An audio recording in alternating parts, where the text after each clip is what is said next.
All the entry was of really good quality. Some of them were so simple, easy to implement, whereas the others really could make a big impact on society. Overall, I think we had a great quality of entries, all of them featuring in different ways, but all of them were really nice quality. You know, they're using technology as a way of actually integrating communities and leveraging on that. So there are some very nice ones which use about applications which can be developed, where as a community you can do a lot of things. There are the very simple ideas how we can be more energy efficient. So we had a lot of interesting entries. And I think it's a great initiative organized by Genovasi, and I'm sure some of these implemented can then, when they're scaled up, make a big impact. So I think it's all about how creative you are, how simple the ideas are to implement, and look how scalable is it.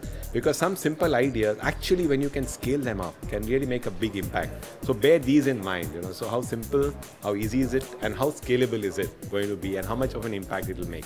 So I thought the entries were really interesting. I thought that the whole social element and the impact on society and how we can drill it through was great.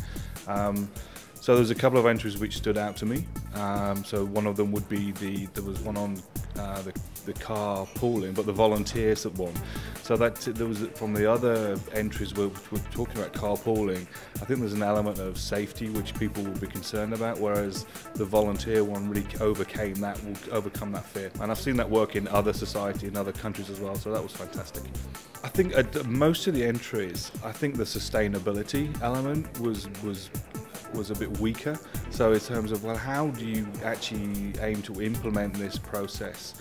So there's a couple of ones where we were saying, well, we're going to get feedback from consumers in terms of getting, you know, the traffic lights aren't working, or this is.